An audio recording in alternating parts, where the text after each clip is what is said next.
Morning everyone. आ रही है मेरी वॉइस सबको?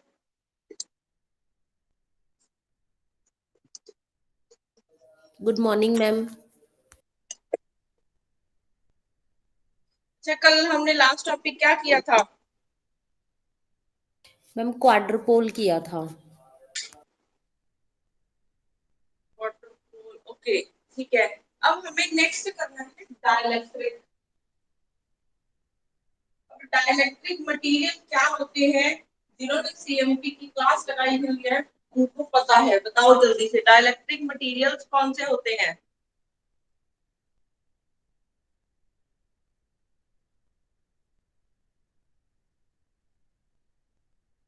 बताओ जल्दी से कोई।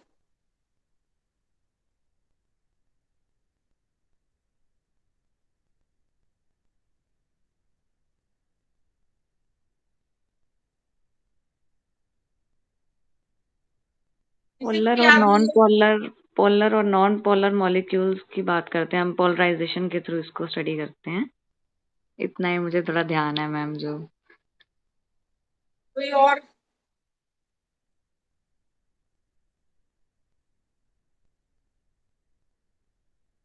फिर बहुत बड़ी हालत है अगर डाइलेक्ट्रिक की डेफिनेशन भूल गए।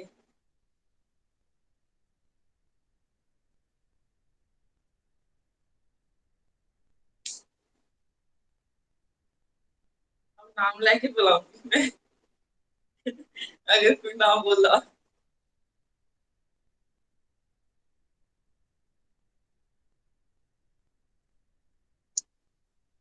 तो सच में याद नहीं है डाइलेक्ट्रिक मटेरियल्स की डेफिनेशन क्या होगी, तन्वी को छोड़ के।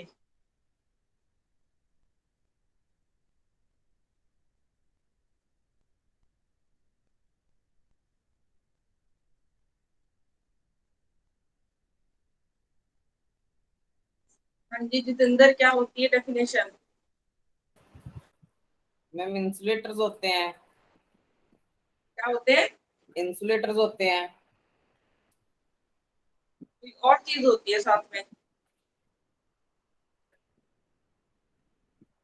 बाकी तन्वी ने बताया पोलराइजेशन होती होगी फिर इसमें।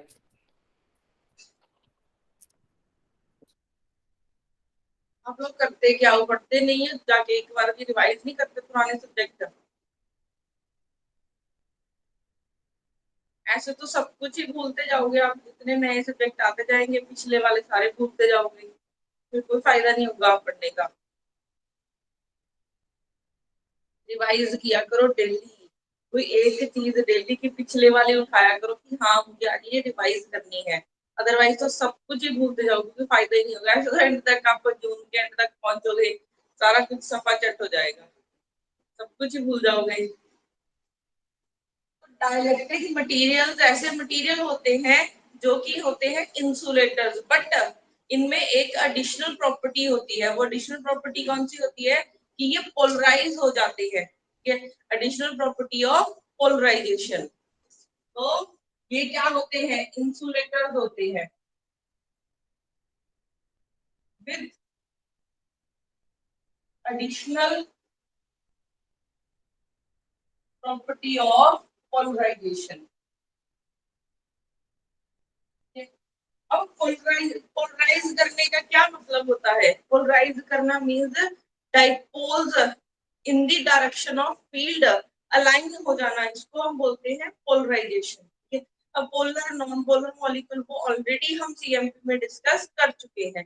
अब ये दोबारा से सीएमपी आएगी जब, तब हमें ये चीज डिस्कस करेंगे। अब हमारे पास देखो डाइलेक्ट्रिक मटेरियल्स, मेन चीज अब हमारे पास क्या कंक्लूजन निकल के आया है कि डाइलेक्ट्रिक मटेरियल्स में क्या होते हैं? डाइपोल्स बने होते हैं। अगर मैं इलेक्ट्रिक फील्ड अप्लाई करूं, ठीक है, एक मटेरियल को मैं अगर इलेक्ट्रिक फील्ड में रख दूंगी तो उसमें डाइपोल्स बन जाएंगे, ठीक है, चाहे पोलर हो नॉन पोलर हो, ठीक है। अब अगर वो डाइपोल्स बन जाते हैं तो डाइपोल से हमें क्या फर्क पड़ेगा, ठीक है। अब हम इसका यूज कहाँ पे करेंगे? इसका यूज होता है कैपेसिटर में, ठीक है। इसका यूज होता है कैपेसिटर में। एक हमारे पास सिंपल ये कैपेसिटर है, इसकी ये पॉजिटिव प्लेट है और इसकी ये नेगेटिव प्लेट है। हमारे पास सिंपल ये कैपेसिटर है, इसकी ये पॉजिटिव प्लेट है और ये क्या है, नेगेटिव प्लेट है। अब उसके बाद हमारे पास अगर मैं इसी कैपेसिटर में एक डाइलेक्ट्रिक मटेरियल रख दूं तो क्या होगा? अगर मैं कैपेसिटर प्लेट्स के बीच में एक डाइलेक्ट्रिक मटेरियल रख दूं तो क्या होगा? मटेरियल रखने से हमारे पास देखो क्या हुआ, पॉजिटिव इस तरफ नेगेटिव है तो इलेक्ट्रिक फील्ड बनी है। मतलब तो हमने मटेरियल को क्या किया है, इलेक्ट्रिक फील्ड में रख दिया है। अगर हमने मटेरियल को इलेक्ट्रिक फील्ड में रख दिया है तो अब क्या होगी, पोलराइजेशन होगी। पोलराइजेशन मींस डाइपोल्स क्रिएट हो जाएंगे इन द डायरेक्शन ऑफ फील्ड। तो यहाँ पे डाइपोल्स बनने स्टार्ट हो जाएंगे। डाइपोल्स बनेंगे कैसे, इसको थोड़ा सा ना बड़ा बना देते हैं। तो डाइपोल का इलेक्ट्रिक फील्ड होगा वो अपोजिट डायरेक्शन में होगा। हाँ जी, इसकी वजह से नेट इलेक्ट्रिक फील्ड कम होगा। और ये जो है ना, मतलब कि हमारा डाइलेक्ट्रिक मटेरियल है, ये कैपेसिटर की चार्ज स्टोरिंग कैपेसिटी को इंक्रीज कर देगा। यही होगा। अच्छा मुझे बताओ पॉजिटिव कहाँ पे लिखूं, नेगेटिव कहाँ पे लिखूं? मैम राइट साइड पे पॉजिटिव, लेफ्ट साइड पे नेगेटिव। ऐसे बनेगी ये, क्योंकि इसमें मेरे देखो तो ये पहले कैसे याद रह गया, हाँ जी, मेरे तो ये भी पता नहीं कैसे याद रह गया, फिजिक्स से तो कुछ भी नहीं याद रहता। रिवाइज ही नहीं करते, कैसे याद रहेगा? नहीं मैम, चाहे रिवाइज कर लूं तो भी नहीं, फिजिक्स से ना शुरू से नहीं बनती। बना ली, बना ली। एक बार पर ये चीज देखो, एक छोटा सा बच्चा होता है जब उसका बर्थ होता है, उसको उसका कौन सा होता है, पंजाबी लैंग्वेज सीखूं या हिंदी सीखूं, जो उसके घर में एनवायरमेंट होता है, जो उसके कानों में चीज पहुंचती है, बार बार पहुंचती है, वो चीज को सीख जाता है। अगर आप उस चीज को बार बार वही चीज अपने कानों मतलब निकालोगे, ठीक है, बार बार वही चीज देखी जाओगे, वो चीज याद हो जाएगी आपकी, चाहे फिजिक्स हो, केमिस्ट्री हो, मैथ हो, कुछ भी हो सकता है। ठीक है, अगर आप बार बार उस चीज को रिवाइज करते रहोगे ना, मैं बोल रही हूँ टिप्स पे हो जाएगी एंड तक जाते जाते। बट वही है ना कि एक बार रिवाइज करके छोड़ दिया उसके बाद देखना ही नहीं है उस चीज को।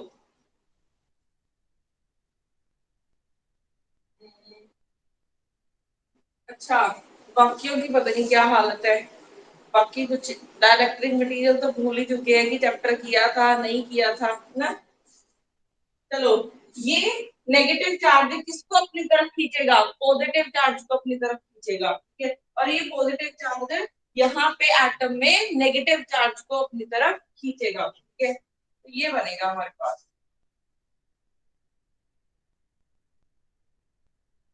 अब यहाँ पे देखो, ये क्या करेगा, ये पॉजिटिव नेगेटिव तो एक दूसरे को न्यूट्रलाइज कर सकते हैं, ये पॉजिटिव नेगेटिव क्या, जो इनसाइड वाले होते हैं ना, ये क्या कर देते हैं, थोड़े बहुत एक दूसरे को न्यूट्रलाइज कर देते हैं, ठीक है। और अगर आप यहाँ पे देखोगे इस प्लेट पे नेगेटिव चार्ज है, बट यहाँ पे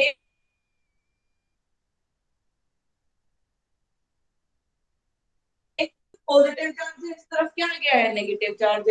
तो ये नेगेटिव चार्ज इसके साथ कंबाइन होगा तो ये क्या करेगा, यहाँ पे चार्ज को कम करेगा।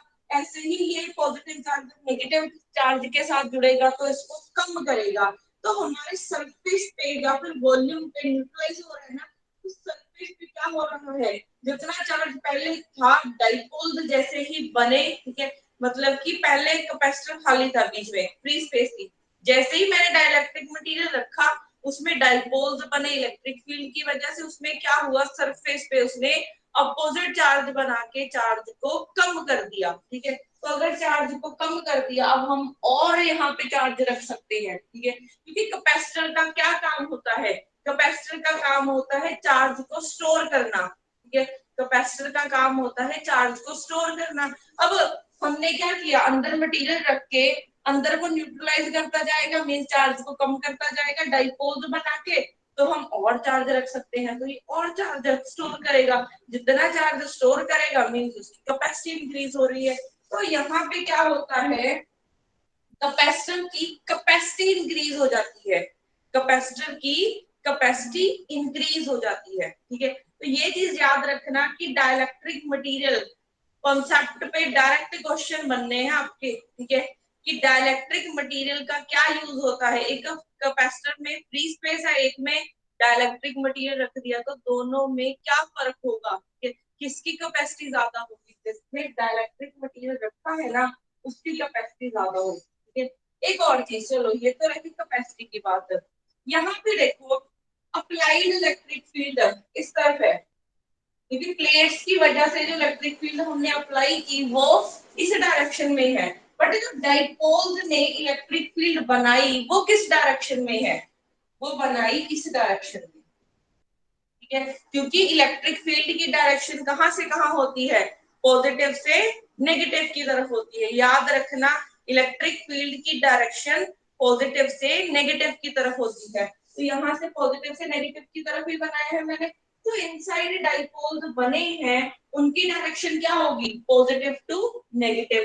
तो देखो आप बाहर अप्लाई कर रहे हो ऐसा, सिस्टम ने क्या किया, उसके ऑपोजिट डायरेक्शन में इलेक्ट्रिक फील्ड बना दी, तो ओवरऑल इलेक्ट्रिक फील्ड हमारी क्या हो गई, कम हो गई। इलेक्ट्रिक फील्ड कम होने का मतलब, इलेक्ट्रिक फील्ड या फिर मैग्नेटिक फील्ड है क्या, एनर्जी तो है, ठीक है। जो एनर्जी है ना वो इन दिस फील्ड स्टोर होती है, ठीक है? जो एनर्जी होती है ना in the form of field store करती है। या फिर आप ऐसा बोल सकते हो कि यहाँ पे ना हम बोलने जाते हैं कि हाँ ये एनर्जी स्टोर करता है, एनर्जी स्टोर करता है। हमारे घरों में इन्वर्टर्स लगे होते हैं, वो क्या करते हैं, एनर्जी स्टोर करते हैं, ठीक है। तो एनर्जी स्टोर करते हैं वो किस फॉर्म में करते हैं, वो करते हैं अपने अंदर इलेक्ट्रिक फील्ड स्टोर करके, मींस इलेक्ट्रिक फील्ड बना के उसकी फॉर्म में वो एनर्जी स्टोर करते हैं। तो अगर आप ओवरऑल देखोगे ना इलेक्ट्रिक फील्ड भी कम हो गई, तो अगर इलेक्ट्रिक फील्ड अंदर डाइलेक्ट्रिक मटेरियल रखने से कम हो गई, तो अब हम क्या कर सकते हैं, और एनर्जी स्टोर कर सकते हैं, ठीक है। तो सेकेंड पॉइंट हो गया है इसका, इसने इलेक्ट्रिक फील्ड कम कर दी है। ये क्या किया है, इंक्रीज, कैपेसिटेंस इंक्रीज करती है, इलेक्ट्रिक फील्ड क्या की है, डिक्रीज कर दी है, चार्ज डिक्रीज कर दिया है। ये चीजें इंपॉर्टेंट है कि कैपेसिटर के अंदर डाइलेक्ट्रिक मटेरियल रखने से क्या क्या हो सकता है, ठीक है। कैपेसिटर के अंदर डाइलेक्ट्रिक मटेरियल रखने से क्या क्या हो सकता है, तो कैपेसिटेंस इंक्रीज हो जाएगी, इलेक्ट्रिक फील्ड ओवरऑल डिक्रीज हो जाएगी, और चार्ज ओवरऑल क्या हो जाएगा, डिक्रीज हो जाएगा, ठीक है। तो ये कुछ पॉइंट्स हैं जो बहुत इंपॉर्टेंट है। अब हमें देखो उसके बाद अगर मैं कल हमने क्या किया था, एक हमने डिफरेंशियल फॉर्म की थी गॉस लॉ की, ठीक है। तो वो डिफरेंशियल फॉर्म हमने क्या की थी, del dot E is equal to rho by epsilon naught, यही किया था। Del dot E is equal to rho by epsilon naught, यही किया था। अब यहाँ पे एक चीज देखो, जो रो है, ठीक है, वहां पे हम बात करते हैं सिर्फ फ्री स्पेस, वहां पे हम सिर्फ फ्री स्पेस की बात करते हैं। आपको पेपर में प्रीवियस ईयर के पेपर जो है उठा के देख लेना, दो चीजें मेंशन होगी। अगर या तो उन्होंने Maxwell equation, first Maxwell equation है हमारी, या तो उन्होंने मैक्सवेल इक्वेशन फ्री स्पेस में पूछा होगा, या फिर किसी मीडियम में पूछा होगा, ठीक है, या फिर किसी मीडियम में पूछा होगा। तो उस चीज का ध्यान रखना है कि वो फ्री स्पेस में पूछ रहे हैं, या फिर वैक्यूम में पूछ रहे हैं, या फिर अपना मीडियम में पूछ रहे हो। कहीं आंखें बंद करके उसका आंसर टिक कर दो जो आपके माइंड में आ रहा है, ठीक है। तो इस चीज का ध्यान रखना है किस मीडियम की बात हो रही है, ठीक है। अब ये वाली इक्वेशन फ्री स्पेस के लिए है, फ्री स्पेस में जिसमें जो रो है ना वो सिर्फ फ्री चार्जेस की वजह से आएगा, जो फ्रीली यहाँ पे घूम रहे हैं, ठीक है। अब अगर आप डाइलेक्ट्रिक के लिए बात करोगे, ठीक है, ये किसके लिए है, फ्री स्पेस के लिए। मैंने मैक्सवेल फर्स्ट इक्वेशन है, हाँ जी, ठीक, मैक्सवेल फर्स्ट इक्वेशन है ये। अब अगर हम बात करें किसकी, डाइलेक्ट्रिक मटेरियल की,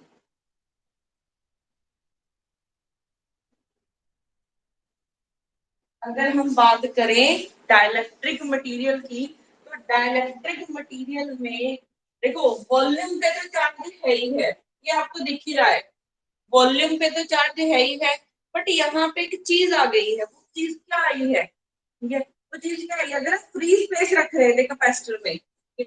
अगर हम कैपेसिटर में यहाँ पे फ्री स्पेस रखें तो यहाँ पे फ्री चार्जेस आएंगे, ठीक है, यहाँ पे फ्री चार्जेस आएंगे। अब मीन्स फ्री चार्ज डेंसिटी आएगी। अब अगर आपने यहाँ पे डाइलेक्ट्रिक मटेरियल रख दिया है, अगर आपने डाइलेक्ट्रिक मटेरियल रख दिया है तो फ्री चार्जेस तो चलो आएंगे ही आएंगे, ठीक है, बट यहाँ पे एक और चीज आएगी। वो कौन सी आएगी, वो आएंगे बाउंड चार्जेस, ठीक है, bound charge density. Bound charge density, क्योंकि ये जो पॉजिटिव एंड नेगेटिव, ये पॉजिटिव एंड नेगेटिव चार्ज है, ये फ्री नहीं है, ये एटम के अंदर ही है, तो ये क्या है, बाउंड हो गए, ठीक है। ये जो पॉजिटिव एंड नेगेटिव चार्ज है सब जगह ये एटम के अंदर ही है ना, एटम के अंदर पहले positive and negative charge coincide कर रहे थे, अब जैसे ही फील्ड लगाई वो थोड़ा सा अपनी जगह से डिस्प्लेस हो गए, पॉजिटिव चार्ज एक तरफ, नेगेटिव चार्ज एक तरफ, तो है तो वो एटम के अंदर ही ना, तो वो क्या हुआ, बाउंड हुआ, ठीक है। तो यहाँ पे जो चार्जेस बने हैं ये क्या बने हैं, बाउंड चार्जेस बने हैं, क्योंकि ये वॉल्यूम के अंदर प्रेजेंट है ना, वॉल्यूम के अंदर प्रेजेंट है, तो उसको क्या बोलेंगे, वॉल्यूम चार्ज डेंसिटी।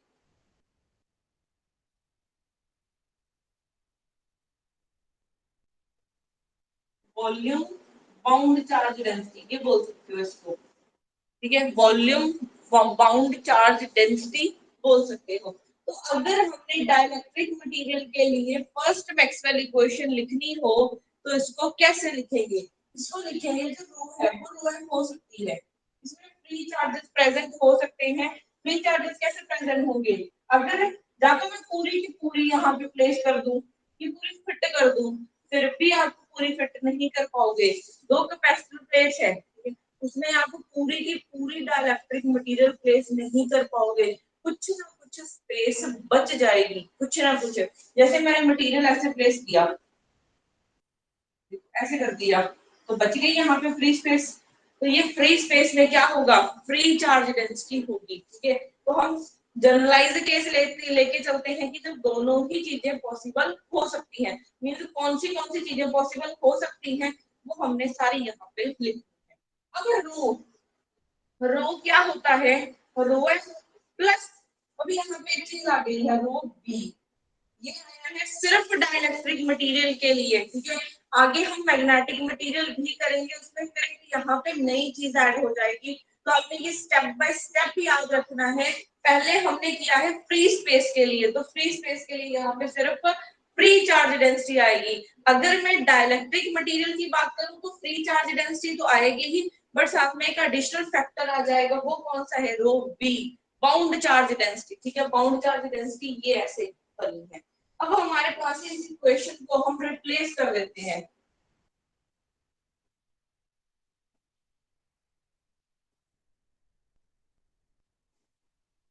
रो क्या होगा, रो एफ, अच्छा रो की वैल्यू सब्स्टिट्यूट करनी है ना, del dot E epsilon naught को मैं इस तरफ मल्टीप्लाई करवा देती हूँ, रो की वैल्यू रो एफ प्लस रो बी, और जो बाउंड चार्जेस होते हैं ना ये इसके इक्वल होते हैं माइनस डेल डॉट पी, ये वैल्यू याद कर लो, माइनस डेल डॉट टी, कितने होते हैं बाउंड चार्जेस हमारे पास, वॉल्यूम में कितने बाउंड चार्जेस आते हैं, माइनस डेल डॉट पी। अब ये पी क्या है, पी होती है पोलराइजेशन, क्योंकि पोलराइजेशन की वजह से ही हमारे पास क्या बने हैं, चार्ज डेंसिटी बनी है, तो पी क्या है यहाँ पे, पोलराइजेशन, ठीक है। अब ये वैल्यू याद कर लो, इसकी डेरिवेशन हम नहीं करेंगे क्योंकि डेरिवेशन करने की जरूरत नहीं है, ठीक है। तो ये चीजें यहाँ पर, ये वाला फॉर्मूला आज का फर्स्ट फॉर्मूला जो आपने याद रखना है वो ये बन गया, ठीक है। उसके बाद रो बी की वैल्यू आपने यहाँ पे सब्स्टिट्यूट करनी है, del dot E is equal to rho F minus del dot P, ये बना। अब इस टर्म को हम लेफ्ट हैंड साइड पे लेके आएंगे, इस तरफ नेगेटिव है तो इस तरफ क्या हो जाएगा, पॉजिटिव।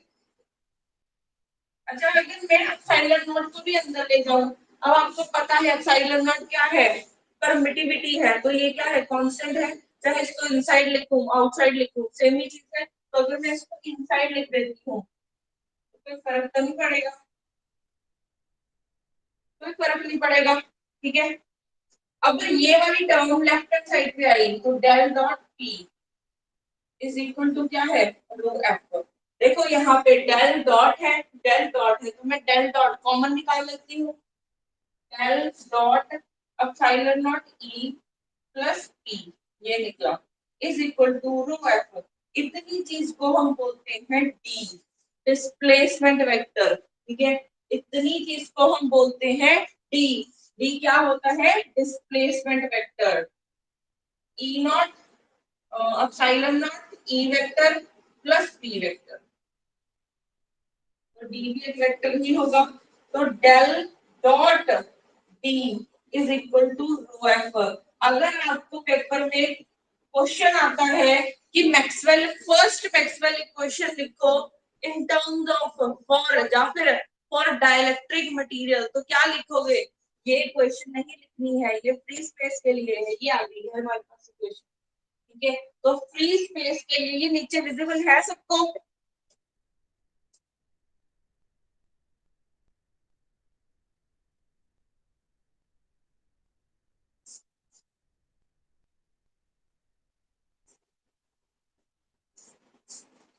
हाँ जी नीचे विजिबल है सबको। Yes ma'am. तो हमारे पास अब फर्स्ट मैक्सवेल इक्वेशन को अगर मैं डाइलेक्ट्रिक मटेरियल के लिए लिखूं, डाइलेक्ट्रिक मटेरियल के लिए लिखूं तो उसकी वैल्यू हो जाएगी del dot D is equal to rho F. और डी क्या है हमारे पास, डिस्प्लेसमेंट वेक्टर,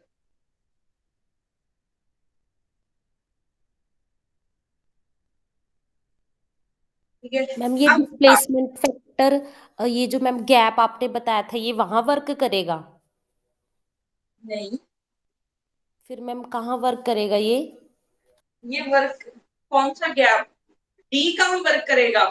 मैम आपने हाँ जी मैम, मैम डिस्प्लेसमेंट है ना मैम, तो मैम ये उससे कनेक्ट नहीं करेगा जो आपने बोला था कि डाइलेक्ट्रिक मटेरियल को हम किसी कैपेसिटर में रखेंगे तो वहां पर जो थोड़ा सा गैप बचेगा ये उसमें तो वर्क नहीं करेगा ये? अच्छा नहीं, इसमें वर्क करने की वो बात ही नहीं है, ये मटेरियल की बात हो रही है। अच्छा मैं समझ गई, उसका उसका कोई यूज नहीं है यहाँ पे, जो मैं फ्री स्पेस की बात कर रही थी वो तो मैं गैप की बात कर, हाँ वैसे वहां पे यूज हो जाता है, मैं गैप की बात कर रही थी कि उसमें फ्री चार्जेस प्रेजेंट हो सकते हैं, रो को डिफाइन करने के लिए बोला था मैंने वो चीज। तो ये ओके चीज मैम। इम्पोर्टेंट है, ठीक है। तो पेपर में सबसे पहले आपका ध्यान जाना चाहिए कि अगर मैक्सवेल इक्वेशन पूछा है तो वो फ्री स्पेस में पूछा है, डाइलेक्ट्रिक मटेरियल के लिए पूछा है, मैग्नेटिक मटेरियल के लिए पूछा है, किसके लिए पूछा है, ठीक है? तो वो चीजें हमें याद रखनी है। अच्छा आपके पास जैसे ये बन गया है D is equal to five naught E plus P, अगर आपके पास सिंपल इंसुलेटर होता, अगर सिंपल इंसुलेटर होता तो क्या होगा, इंसुलेटर में तो पोलराइजेशन हो ही नहीं सकती, पोलराइजेशन होती है सिर्फ डाइलेक्ट्रिक मटेरियल में, तो उसके लिए पी का फैक्टर क्या हो जाएगा, जीरो। पी इक्वल टू क्या हो जाएगा, जीरो, तो हमारे पास डी की क्या वैल्यू बच जाएगी, एप्सिलॉन नॉट ई। हम मोस्टली ये टर्म यूज करते हैं, मोस्टली ये टर्म यूज करते हैं, क्योंकि अगर मेंशन है कि डाइलेक्ट्रिक मटेरियल है तब तो आप पोलराइजेशन ऐड करोगे, क्योंकि डाइलेक्ट्रिक की प्रॉपर्टी ही होती है कि वो इंसुलेटर है with additional property of polarization. अगर आपका मटेरियल डाइलेक्ट्रिक नहीं है, अगर डाइलेक्ट्रिक नहीं है, तो अगर डाइलेक्ट्रिक नहीं है तो पी इक्वल टू क्या होगा, जीरो। यहाँ से हमारे पास डी की क्या वैल्यू निकल आएगी, एप्सिलॉन नॉट ई। तो अभी तक आज के लेक्चर में आपने क्या क्या चीजें याद रखनी है, ये तो हम लास्ट लेक्चर में कर चुके हैं कि हमारी फर्स्ट मैक्सवेल इक्वेशन क्या है, del dot E is equal to rho by epsilon naught. अब अगर डाइलेक्ट्रिक मटेरियल की बात करेंगे उसमें फ्री चार्जेस के साथ साथ क्या आ जाएंगे, बाउंड चार्जेस भी आ जाएंगे, और बाउंड चार्ज की वैल्यू कितनी होती है, माइनस डेल डॉट पी। उसके बाद ये वैल्यू सब्स्टिट्यूट करो तो उसके बाद डी निकला है, डी हमारा डिस्प्लेसमेंट वेक्टर आ गया है, ठीक है। डी आ गया है epsilon naught E plus P. उसके बाद हमारे पास और क्या आता है,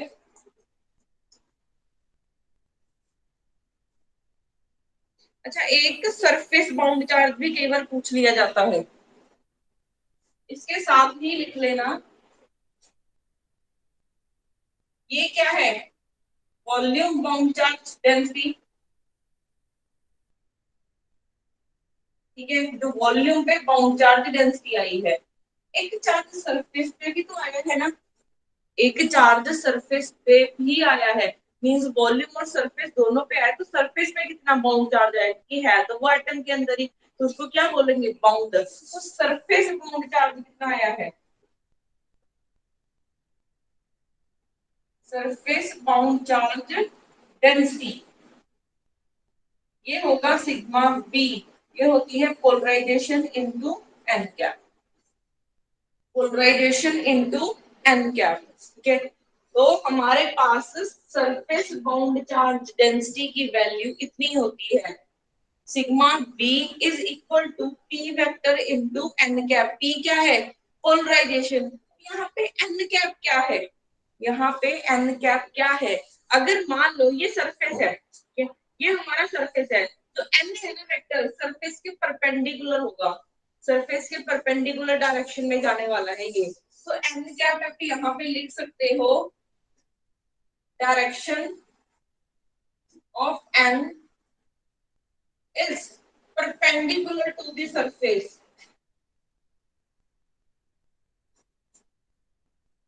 ये क्या होगी, सरफेस के परपेंडिकुलर रहने वाली है, इस चीज का ध्यान रखना। जो एन कैप है आपने क्या लेना है, सरफेस के परपेंडिकुलर लेना है। अच्छा, हमने ये भी कर लिया है। अब नेक्स्ट हमारे पास क्या आती है, बाउंड्री कंडीशंस आती हैं। ई का पैरेलल कंपोनेंट सेम होता है, क्लियर है, यहाँ तक किसी को डाउट हो तो पूछ सकते हो।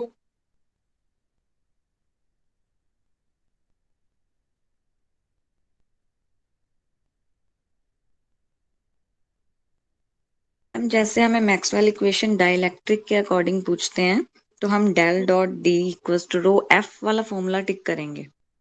हाँ जी, ठीक है।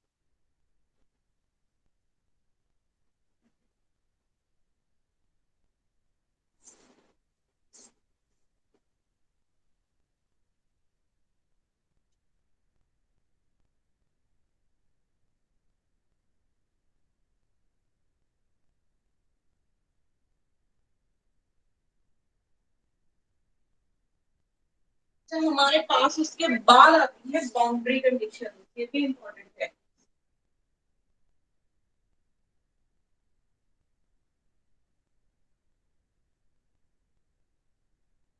Boundary condition of electric field, ठीक है, boundary condition of electric field. अब बाउंड्री कंडीशन से क्या मतलब हुआ, ठीक है, सबसे पहले तो मेरे पास दो चीजें होंगी, एक इलेक्ट्रिक फील्ड का परपेंडिकुलर कंपोनेंट होगा, एक क्या होगा, पैरेलल कंपोनेंट होगा। मेरे पास सबसे पहले दो चीजें आएगी, एक इलेक्ट्रिक फील्ड का परपेंडिकुलर कंपोनेंट होगा, एक इलेक्ट्रिक फील्ड का पैरेलल कंपोनेंट होगा। ठीक है, अब इससे क्या मतलब हुआ, ठीक है, कि कौन सा परपेंडिकुलर है कौन सा पैरेलल है। अब मान लो मेरे पास ये है, ये क्या है, एक बाउंड्री है, ये क्या है, एक बाउंड्री है। बाउंड्री का मतलब कि यहाँ पे कुछ और मीडियम है, यहाँ पे कुछ और मीडियम है, तो ये क्या है, मीडियम वन हुआ, ये मीडियम टू हो गया। ठीक है, इसका, इस चीज को ना कैसे समझ सकते हो, जैसे आपने एक ग्लास में पानी डाला, ग्लास में पानी डाला, तो वो ग्लास आपका क्या हो गया है, ग्लास में जो पानी डाला है आपका, वो क्या बना है, पानी आपका फर्स्ट मीडियम बना है। जो ग्लास के अगर आप दूसरी तरफ जाओगे तो एयर है, एयर में ही रखा हुआ है यहाँ पे फ्री स्पेस में, तो वो हमारा सेकेंड मीडियम हो जाएगा। तो ग्लास है ना, वो क्या है, बाउंड्री की तरह काम करेगा। ठीक है, ग्लास के अगर आप अंदर जाओगे तो लिक्विड मिलेगा, मीडियम टू मिल जाएगा, अगर आप उसके बाहर देखोगे तो फ्री एयर मिल रही है आपको, एयर मिल रही है। ठीक है, तो वो जो ग्लास है ना, वो क्या है, एक बाउंड्री की तरह काम करेगा। ठीक है, ग्लास एक बाउंड्री की तरह काम करेगा, तो मैं इसको लिख सकती हूँ, ये बाउंड्री है।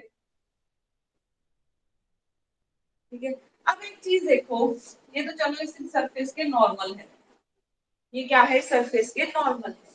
एक इलेक्ट्रिक फील्ड है, अब वो किसी भी डायरेक्शन में हो सकती है, हमें नहीं पता किस डायरेक्शन में है, ठीक है, तो मैं ऐसे ही मान लेती हूँ।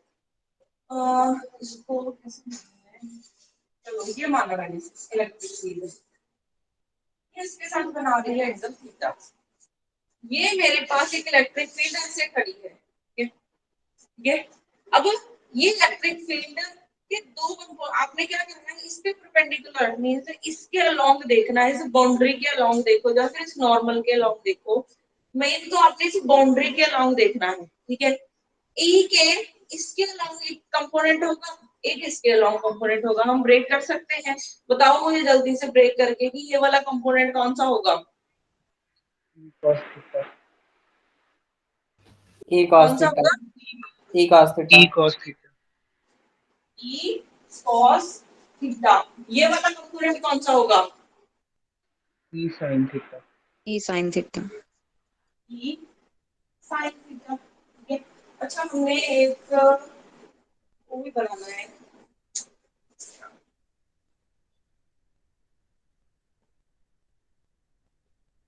ऐसे बना लेते हैं चलो। ये E1 है, ठीक है, इसको मान लो E2। मीन्स ये ना जो इलेक्ट्रिक फील्ड है वो यहाँ से आई है, यहाँ पे फिर सेकंड मीडियम मीडियम फर्स्ट में वो ऐसे ऊपर चली गई, ठीक है। वैसे ही मैंने इसको इमेजिन वैसे ही माना है, ठीक है, कि फर्स्ट मीडियम से पास होकर सेकंड मीडियम तक चली गई है। यहाँ पे उल्टा लिख रखा है, इसको भी चेंज कर देते हैं, ठीक है। मीडियम फर्स्ट से पास हुई, फिर बाउंड्री तक पहुंची, फिर सेकंड मीडियम में चली गई। अब ये E1 है तो एंगल बना रही है थीटा1, ठीक है। ये E2 है तो एंगल बना रही है थीटा2।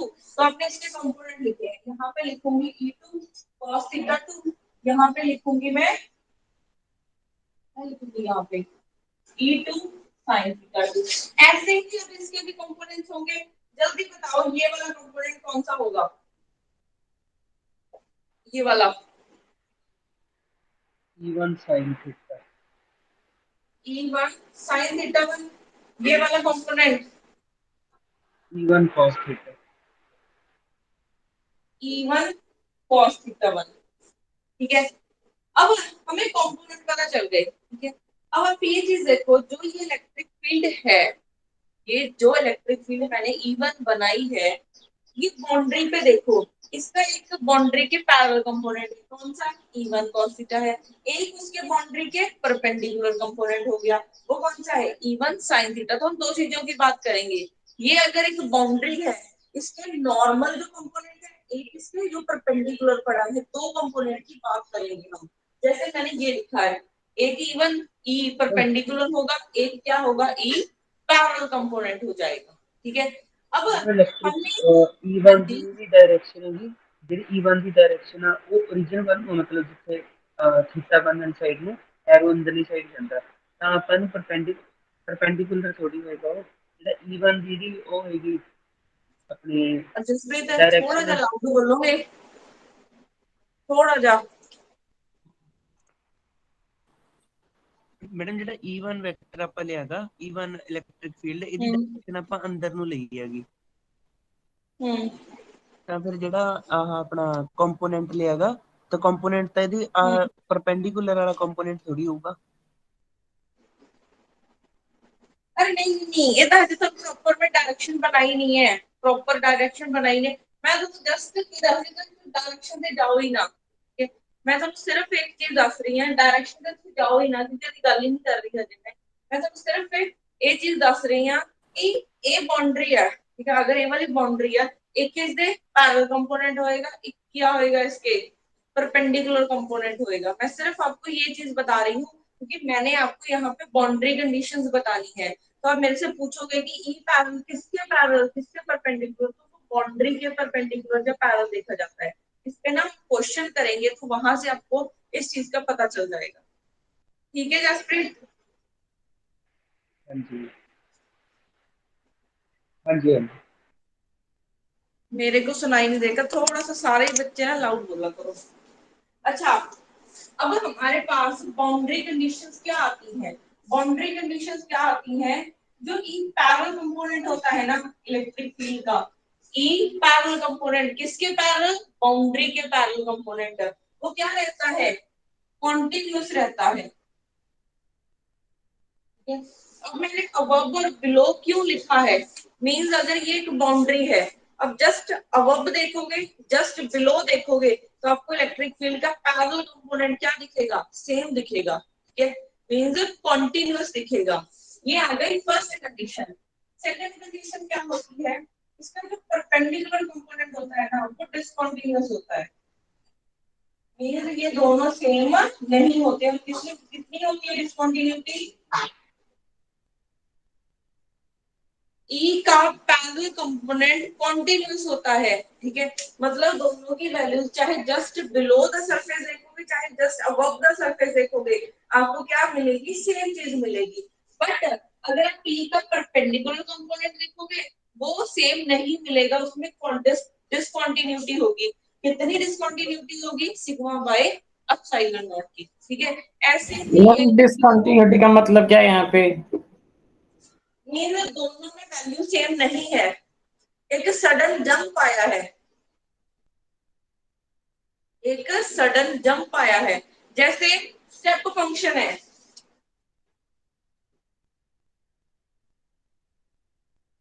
स्टेप फंक्शन क्या होता है, पहले जीरो है फिर एकदम से वन रहता है, वन चला जाता है, फिर एकदम से जीरो फिर वन हो जाता है, फिर जीरो, ये ऐसे चलता है, पहले जीरो फिर वन फिर जीरो फिर वन। तो ये क्या होती है यहाँ पे, सडन डेथ, सडन जंप आना, इसको बोलते हैं डिसकंटिन्यूटी। यहाँ पे आप चाहे ऐसा है, ये मैं हाथ से समझो, ठीक है, अब जस्ट बिलो द सरफेस बहुत नजदीक देखोगे इसके या फिर जस्ट अबव द सरफेस आपको इलेक्ट्रिक फील्ड का पैरेलल कंपोनेंट सेम दिखेगा, ठीक है। बट अगर आप परपेंडिकुलर कंपोनेंट देखने जाओगे जस्ट बिलो द सरफेस देखोगे ना वैल्यू कुछ और है, but just above the surface इतनी वेरी कर जाती है जैसे आप बाउंड्री के दूसरी तरफ जाओगे एक सडन जंप होता है, ठीक है, उसको आप बोलोगे कि फंक्शन हमारा क्या है, डिसकंटिन्यूस है, ठीक है। तो हमारे पास ई के परपेंडिकुलर कंपोनेंट में क्या आती है, डिसकंटिन्यूटी आती है। पैरेलल कंपोनेंट भी तो चेंज हो रहा है, जैसे यहाँ पे है स्टार्टिंग में तो वो बिल्कुल मतलब कि लाइन के पास है, बाद में थोड़ा सा टाइम बाद हम कह सकते हैं वो ऊपर हो गया फिर नीचे आ गया। कहाँ गया पैरेलल कंपोनेंट, कहाँ है, मैंने जो ये ड्रॉ किया है ये है पैरेलल कंपोनेंट, इसमें क्या फर्क होगा,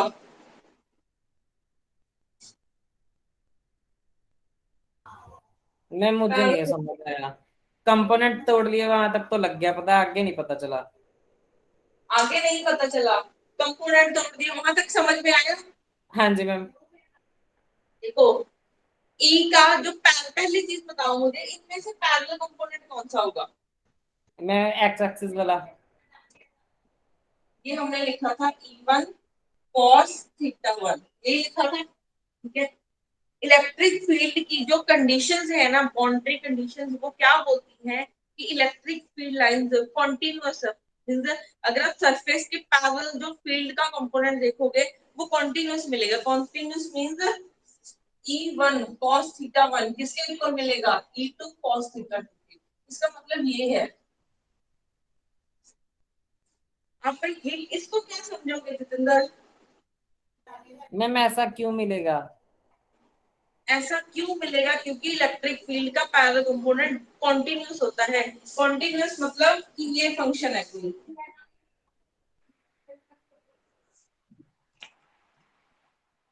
इलेक्ट्रिक फील्ड लाइन मान लो ऐसे चल रही थी, ਮੈਡਮ ਇਹ ਕਨਫਿਊਜ਼ਨ ਤਾਂ ਹੀ ਆ ਰਹੀ Below ਹੈ ਕਿਉਂਕਿ ਜਿਹੜੀ ਆਹ ਤੁਸੀਂ ਡਾਇਰੈਕਸ਼ਨ ਹੋਰ ਤਰੀਕੇ ਨਾਲ ਲੈ ਲਈ, ਜਿਹੜੇ E1 ਵਾਲੇ ਕੰਪੋਨੈਂਟ ਨੇ ਨਾ ਉਹ ਉਲਟੇ ਲੈ ਲਏ, ਜੇ ਤੁਸੀਂ ਸਹੀ ਤਰੀਕੇ ਨਾਲ ਲਾਓਗੇ ਤਾਂ ਮਤਲਬ ਉਹ ਪੈਰਲਲ ਹੀ ਦਿਖਣਗੇ, ਡਾਇਗਰਾਮ ਦੇ ਵਿੱਚ ਵੀ ਪੈਰਲਲ ਹੀ ਦਿਖਣਗੇ। ਹੁਣ ਡਾਇਗਰਾਮ ਤੋਂ ਕਨਫਿਊਜ਼ਨ ਹੋ ਰਹੀ ਹੈ, ਮੈਂ ਜਸਟ ਨਾ ਤੁਹਾਨੂੰ ਪੈਰਲਲ ਦੇ ਉਹ ਦਿਖਾ ਰਹੀ ਹਾਂ, ਮੈਂ ਡਾਇਗਰਾਮ ਹੀ ਬਣਾ ਰਹੀ ਹਾਂ, ਇੱਕ ਮਿੰਟ इसमें ਐਵੇਂ ਬਣਾ ਲਓ, ਕਿਉਂਕਿ ਉਹਨਾਂ ਜਿਹੜਾ E1 cos ਥੀਟਾ ਦਾ ਤੇ E2 cos ਆ ਚਲੋ ਹੁਣ ਤਾਂ ਮਿਟੇ ਹੀ ਦਿੱਤੀ।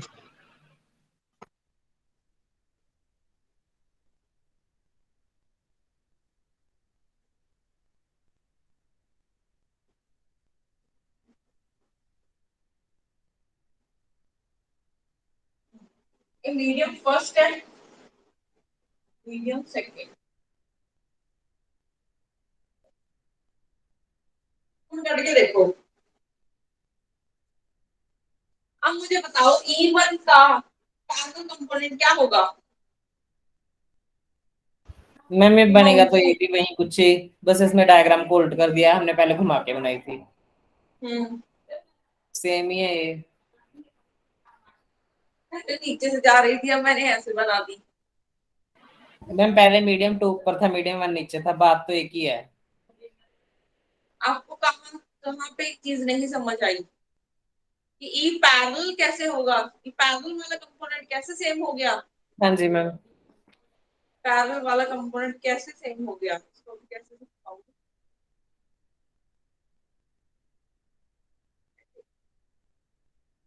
इसमें तो मैम पैरेलल वाई एक्सिस पे हो जाएगा ना, अब जैसे अब आपने बनाया है, क्यों? क्योंकि ma'am cos theta E1 cos theta और E2 cos थीटा।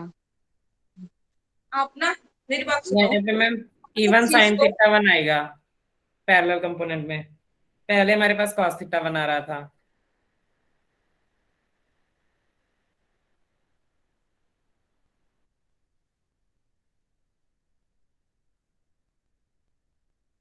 ये बनेगा E2 cos theta 2 E2 sin theta 2। अब इसका पैरेलल कंपोनेंट ये बनेगा, पैरेलल कंपोनेंट इसका ये बनेगा।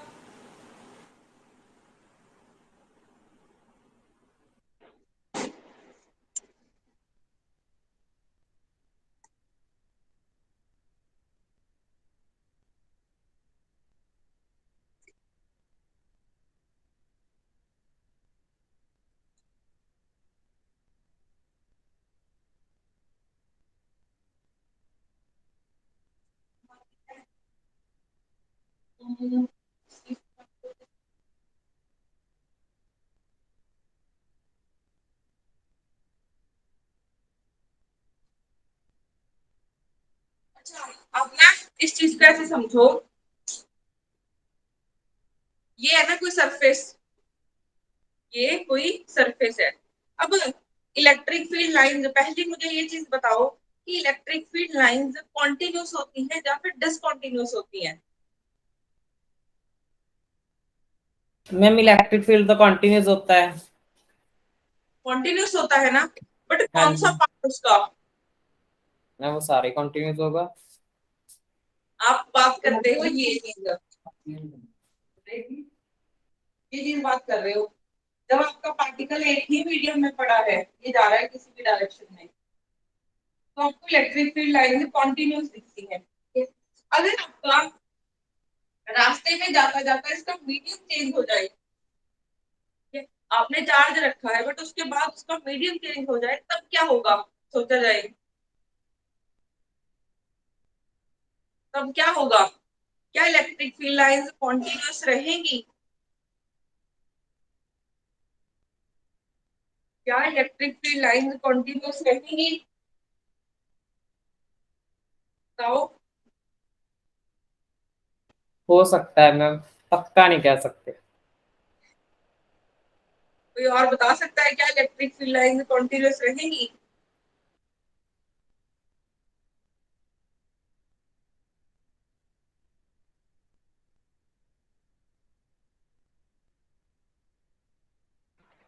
मैम एक से दूसरे मीडियम में एंटर करते टाइम तो वो चेंज नहीं होएंगे, तो फिर अपने डायग्राम में तो सेम ही डायरेक्शन उसका शो करा है, वो चेंज क्यों नहीं करा?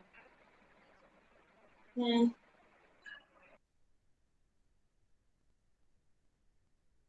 एक मिनट रुको।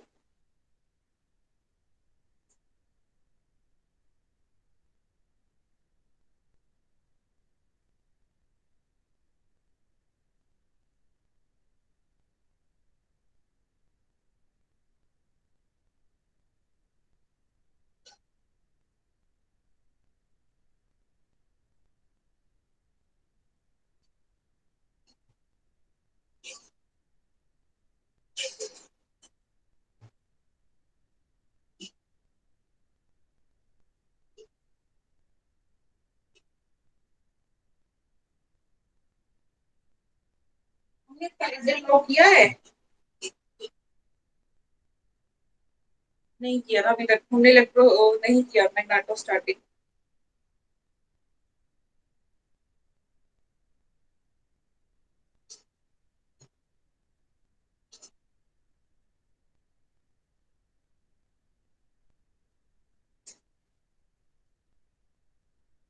ये ना आपका वो होगा क्या बोलते हैं उसको, इस चीज का ना कंफ्यूजन दूर होएगा जब हम करेंगे फैराडे लॉ। वैसे अगर किसी को याद हो तो मैं बता दूंगी इसका रीजन। फैराडे लॉ क्या होता है,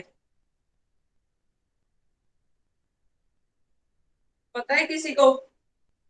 मैम फैराडे जो लॉ उसमें इलेक्ट्रोमैग्नेट का कॉन्सेप्ट दिया था कि अगर हम लोग बार मैग्नेट को नजदीक लेके जाते हैं तो जितना वो नजदीक जाएगा कॉइल के, उतनी नंबर ऑफ फील्ड लाइंस उसमें से ज्यादा पास करेंगी। जब वो दूर जाएगी तो नंबर ऑफ फील्ड लाइंस जो है वो कम हो जाएंगी, magnetic field lines bar magnet को जितना दूर लेके जाएंगे। कुछ ऐसा ही आप कॉन्सेप्ट ना है ना? हम्म, आप ना इस चीज को वैसे ये जो पैरेलल कंपोनेंट है इसको तो फैराडे लॉ से एक्सप्लेन किया जा सकता है। एक चीज देखो, हमने अभी तक का वो किया है, फर्स्ट मैक्सवेल इक्वेशन की है। मींस अगर मैं गॉस लॉ से फ्लक्स निकालूं वो कितनी होती है, E इंटू डी एफ। ये किसके इक्वल होता है, रो बाय एप्सिलॉन नॉट के, यही होगा। ठीक है, अब यहाँ पे अगर मैं इसको ब्रेक कर दूं, ब्रेक करके हो जाएगा काम? नहीं, इसको ब्रेक करके नहीं होगा। एक मिनट आपको मैं इसकी डेरिवेशन करवा देती हूँ, नोट्स में है वैसे ये।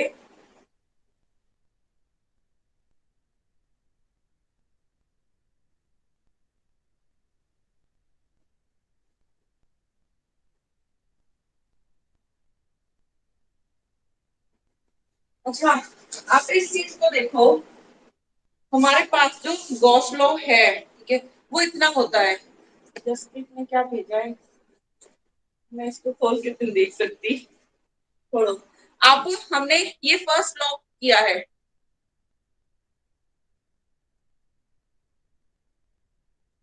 अब इस डायग्राम को देखो आप, इसमें जो इलेक्ट्रिक फील्ड इनटू डीएस है, अगर मैं इसको ऐसा लिख दूं, ई इनटू ये क्या निकलेगा, एरिया निकलेगा। ठीक है, अब यहाँ पे आप एक चीज देखो, ये जो इलेक्ट्रिक फील्ड आएगी वो कौन सी इलेक्ट्रिक फील्ड आएगी, फ्लक्स। पहली चीज हमारे पास फ्लक्स क्या होती है, हमारे पास फ्लक्स क्या होती है कि अगर ये एरिया है, ये मींस ये एक सरफेस है, इसमें से कितनी मैग्नेटिक फील्ड लाइंस पास होके जाएंगी वो बनाएंगी हमारी फ्लक्स। तो मैं फ्लक्स को कुछ ऐसा लिख सकती हूँ, कितनी एंटर की है सरफेस में, एंटर वाला हम बोल देते हैं, माइनस कितनी लीव की है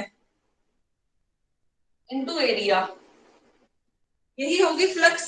ठीक है, अब अगर आप किसी में भी, हमने क्या बोला था, अगर किसी में भी जितनी एंटर कर रही हैं उतनी लीव करेंगी, जितनी एंटर कर रही हैं उतनी लीव करेंगी, तो हमारे पास ये चीज क्या हो जाती है, इक्वल्स टू जीरो हो जाती है। तो वहां पे फ्लक्स क्या हो जाएगी हमारी, जीरो। बट अगर आपने ओवरऑल फ्लक्स देखनी है, ठीक है, फ्लक्स को अगर मैं इस फॉर्मूले से देखूं तो मैं इसको क्या लिख सकती हूँ, ठीक है, इलेक्ट्रिक फील्ड ये क्या है, एरिया, ई इंटू ए लिखा। जो इलेक्ट्रिक फील्ड है टोटल फ्लक्स बनाने के लिए वो कैसे पास होगी, सरफेस में से एंटर करेगी माइनस जितनी लीव करेगी। अगर आपके पास यहाँ पे कुछ ना कुछ ओवरऑल वैल्यू बच जाती है तो आपके पास क्या आएगी, फ्लक्स आएगी। अब आप एक चीज देखो, हम क्या बोल रहे हैं, ये सरफेस है, ये सरफेस है, जितनी एंटर कर रही है, क्या एंटर कर रही है, परपेंडिकुलर जा रही है सरफेस के, ठीक है, अब उतनी ही यहाँ से निकलेगी। तो ये एक बाउंड्री की तरह काम करेगी, ये सरफेस के परपेंडिकुलर गया और यहाँ से ये क्या कर गई, आउट कर गई, बाहर निकल गई, लीव कर गई सरफेस को। ठीक है, अब ये इक्वल किसके है, रो बाय एप्सिलॉन नॉट के, रो बाय एप्सिलॉन नॉट के इक्वल है। तो आपको यहाँ पे मैम इसका मतलब ये हो गया, मतलब कि कुछ ना कुछ सिस्टम के पास रहेगी, सारी नहीं बाहर गई। क्या हुआ, जितनी फ्लक्स मतलब कि हमने एंटर की थी सिस्टम में, इस सरफेस में से पास कर दी थी, उतने की उतने लीड नहीं की, उसमें से कुछ ना कुछ उसके पास रह गई है। अगर सारी लीड कर जाती तो जीरो हो जाता, अगर सारी लीड कर जाती तो जीरो हो जाती। हाँ देखो, तभी हमने एक चीज बोली थी स्टार्टिंग में, मैंने एक चीज बोली थी, वो चीज क्या बोली थी कि अगर चार्ज बाहर पड़ा है, ये सरफेस है, अगर चार्ज बाहर पड़ा है तो जितनी एंटर करेगी उतनी ही लीव कर जाएगी, जितनी एंटर करेगी उतनी ही क्या कर जाएगी, लीव कर जाएगी, ठीक है। बट अगर आपका चार्ज इनसाइड पड़ा हो तो क्या होगा, सिर्फ लीव कर रही है, सिर्फ लीव कर रही है, तो यहाँ पे आपके पास ओवरऑल कुछ बच जाएगा, बट यहाँ पे क्या है, जितनी एंटर कर रही है उतनी लीव कर जाएगी, तो फ्लक्स क्या बोला था हमने, 0। आप इसी फॉर्मूले से इस चीज को समझ सकते हो, ठीक है। बट अगर चार्ज अंदर पड़ा होगा, कुछ ना कुछ देखो, सिर्फ लीव कर रही है, एंटर वाला पार्ट नहीं है, लीव कर रही है, एंटर वाला पार्ट है ही नहीं, तो अगर एंटर वाला पार्ट है ही नहीं तो हमारे पास कुछ ना कुछ फ्लक्स बच जाएगी, ठीक है। अब आप एक चीज देखो, अब यहाँ पे आप निकालो एक कॉन्टिन्यूअस वैल्यू, डिसकॉन्टिन्यूअस वैल्यू, ठीक है। कॉन्टिन्यूअस का मतलब कि आप जस्ट बिलो द सरफेस देखोगे और जस्ट अबव द सरफेस देखोगे, दोनों सेम वैल्यूज मिलनी चाहिए, ठीक है, सडन जंप नहीं होना चाहिए। बट यहाँ पे आप देखोगे अगर आपके पास कुछ ना कुछ फ्लक्स है, कुछ ना कुछ फ्लक्स है, वो फ्लक्स कैसे आएगी, अगर आपका कुछ ना कुछ चार्ज अंदर पड़ा है, ठीक है। चलो ठीक है, फ्लक्स आ गई हमारे पास, बट यहाँ पे ये इक्वल टू 0 नहीं है, ये किसके इक्वल है, रो बाय एप्सिलॉन नॉट के इक्वल है, ये रो बाय एप्सिलॉन नॉट के इक्वल है, मतलब कि ये दोनों कंपोनेंट्स सेम नहीं है, जितना एंटर कर रहा है उतना लीव कर रहा है, ये दोनों इक्वल नहीं है। अगर दोनों इक्वल नहीं है इसका मतलब इनमें क्या आई है, डिसकंटिन्यूटी आई है, ठीक है, इनमें क्या आई है, डिसकंटिन्यूटी आई है। अब हम कौन से कंपोनेंट की बात कर रहे थे, परपेंडिकुलर, ये सरफेस है, फ्लक्स कैसे बनेगी, जो इसके परपेंडिकुलर कंपोनेंट पास होके जाएगा वही बनाएगा फ्लक्स, जो पैरेलल कंपोनेंट होगा सरफेस के वो कैसे बनाएगा, वो तो कभी पास ही नहीं हो सकता। अगर ये है, इसके पैरेलल कंपोनेंट यही होगा ना, इसके पैरेलल कंपोनेंट यही होगा, तो ये फ्लक्स कैसे बनाएगा, ये तो सरफेस से पास ही नहीं हो रहा। तो फ्लक्स कौन बनाते हैं, परपेंडिकुलर कंपोनेंट बनाते हैं, ठीक है, कौन बनाते हैं, परपेंडिकुलर कंपोनेंट। तो यहाँ से आपको एक चीज पता चल रही है कि परपेंडिकुलर कंपोनेंट क्या मिलने वाला है, डिसकंटीन्यूअस मिलने वाला है, तो डिसकंटीन्यूअस की वैल्यू हमने यहाँ पे लिख ही दी है, ठीक है, डिसकंटीन्यूअस की वैल्यू हमने यहाँ पे लिख ही दी है। पहली चीज परपेंडिकुलर कंपोनेंट वाला क्लियर है अभी सबको कि ये क्यों आया है चीज, यहाँ पे डिसकंटिन्यूटी क्यों आई है। Yes ma'am. मैम मतलब हम कह सकते हैं जब फ्लक्स मतलब कि इलेक्ट्रिक फील्ड मीडियम से पास करेगा, कुछ ना कुछ मतलब कि इलेक्ट्रिक फील्ड मीडियम अपने पास स्टोर कर लेगा।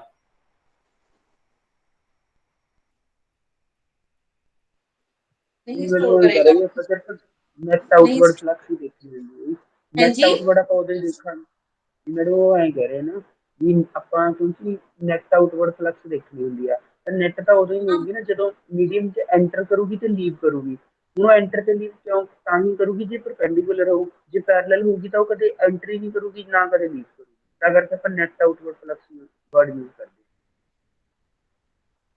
जितेंद्र का क्वेश्चन हो रहा है, पता क्वेश्चन की वो कह रहे हैं कि अगर ਆਪਾਂ ਚਾਹੁੰਦੇ ਹਾਂ ਕਿ ਉਹ ਕੀ ਕਰੇ, मतलब अंदर नेट फ्लक्स रखिए तो अंदर कुछ स्टोर कर लेगी फील्ड, बट जितेंद्र एक चीज याद रखियो, अगर चार्ज बाहर पे है ना कदे भी फ्लक्स नेट फ्लक्स आएगी नहीं, तो जिन्नी एंटर करनी है उन्नी ही लीव कर देगी, ठीक है। बट अगर चार्ज ही अंदर पे दस लेगी तो लीव कर दिया, क्या कोई पार्ट एंटर कर रहे हैं इथों, पहले ये चीज दसो।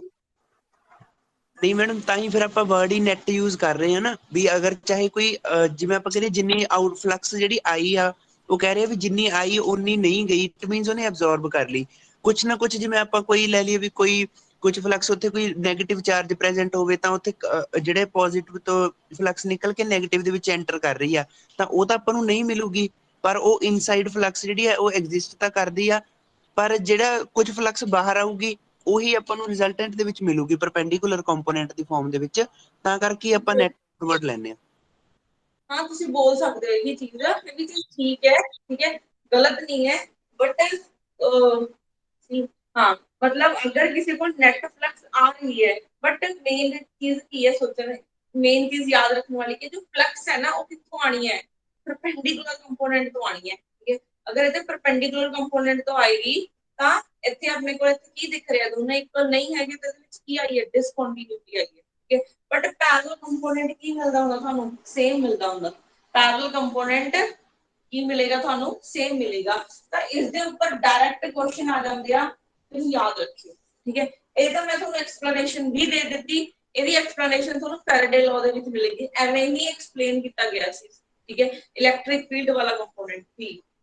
ਹਾਂਜੀ ਕਲੀਅਰ ਹੈ ਚੀਜ਼ ਸਭ ਨੂੰ? Yes ma'am.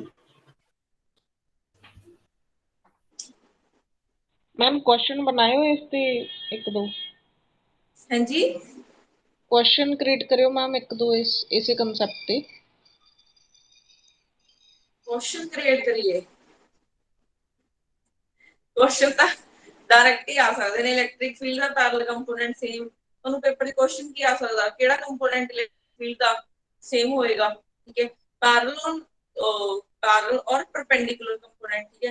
अगर परपेंडिकुलर कंपोनेंट देखो पहला क्वेश्चन ਤੁਹਾਡਾ ਇਹੀ ਬਣ ਸਕਦਾ ਕਿ ਕਿਹੜਾ ਕੰਪੋਨੈਂਟ ਇਲੈਕਟ੍ਰਿਕ ਫੀਲਡ ਦਾ ਕੰਟੀਨਿਊਸ ਹੁੰਦਾ, ਠੀਕ ਹੈ। ਕਿਹੜਾ ਕੰਪੋਨੈਂਟ ਕੰਟੀਨਿਊਸ ਹੁੰਦਾ, ਪੈਰਲਲ ਕੰਪੋਨੈਂਟ ਕੰਟੀਨਿਊਸ ਹੁੰਦਾ। ਔਰ परपेंडिकुलर ਕੰਪੋਨੈਂਟ ਦੇ ਵਿੱਚ ਕੀ ਹੁੰਦੀ ਹੈ, ਡਿਸਕੰਟੀਨਿਊਟੀ ਹੁੰਦੀ ਹੈ, ਠੀਕ ਹੈ। ਪਹਿਲਾ क्वेश्चन ਦਾ ਇਹ ਹੋ ਗਿਆ। ਸੈਕੰਡ ਤੁਹਾਨੂੰ ਕੀ ਆ ਸਕਦਾ, ਕਿੰਨੀ ਡਿਸਕੰਟੀਨਿਊਟੀ ਹੁੰਦੀ ਹੈ, ਉਹ ਹੁੰਦੀ ਹੈ ਸਿਗਮਾ ਬਾਈ ਐਪਸਾਈਲਨ ਨੋਟ। ਸਿਰਫ ਤੁਹਾਨੂੰ ਇਹਦੇ ਵਿੱਚੋਂ ਐਵੇਂ ਦੇ ਕੁਐਸਚਨ ਹੀ ਆ ਸਕਦੇ ਨੇ, ਠੀਕ ਹੈ, ਇਸ ਤੋਂ ਇਲਾਵਾ ਨਹੀਂ ਆਣਗੇ।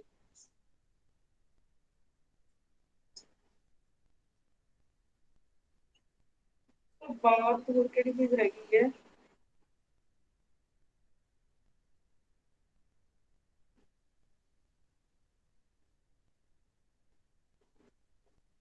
करें नेक्स्ट टॉपिक, करवा दिए सारे टॉपिक। मैम ये दो ही फॉर्मूलाज याद करके रखने हैं, पैरेलल और परपेंडिकुलर के। यही याद रखने हैं। चलो अब हम नेक्स्ट आते हैं मैग्नेटोस्टैटिक पे। अच्छा एक मिनट, कल ना मेरे से किसी ने पूछा था रिंग के लिए, पूछा था ना, हाँ रिंग के लिए अगर ड्राइव करना है हम वो भी कर सकते हैं, करवा दूं ड्राइव या फिर नहीं, या फिर डायरेक्ट रिजल्ट याद रखोगे?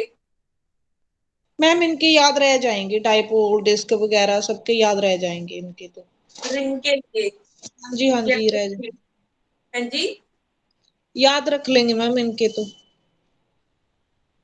देखो मेरे को कोई नहीं है, डेरिवेशन करनी है हम कर भी सकते हैं। बाकी से पूछ लो मैम, ये तो मतलब वैसे तो याद रख सकते हैं सारे, पहले भी याद करते ही थे। हाँ जी बताओ, रिंग के लिए याद रख लोगे या डेरिवेशन करवा दूं?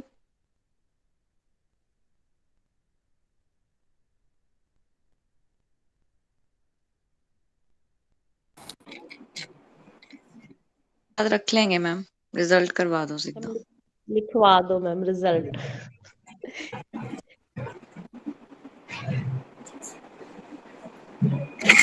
पेपर में रिजल्ट गलत लिख दिया, फिर एक नंबर गया। चलो ऐसा करती हूँ, आपको एक चीज बट थोड़ा सा कंफ्यूजिंग ना हो जाए,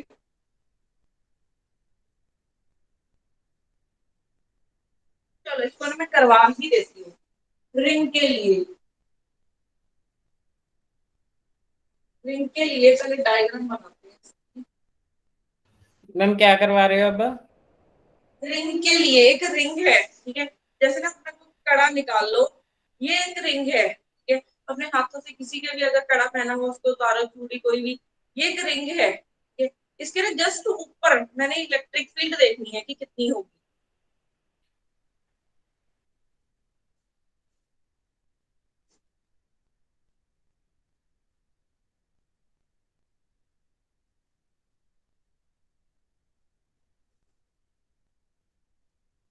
हमारे पास यही चीज है, मेरे को कड़ा ही नहीं उतरता, ये है, ठीक है। ये एक रिंग है, इसकी चीज को इमेजिन करने की बजाय अपने हाथों से उतार लेना, जिसकी भी पहना हुआ है। अगर ये एक रिंग है उसके जस्ट ऊपर, ठीक है, मैंने पी पॉइंट पे चेक करना है कि फील्ड कितनी होगी, ठीक है। यही मैंने चीज बनाई है। इसको ना ऐसे नहीं, ऐसे सोचो कि ये एक रिंग पड़ी है, इसके ऊपर पी पॉइंट पे मुझे क्या चेक करनी है, इलेक्ट्रिक फील्ड चेक करनी है कितनी होगी, ठीक है।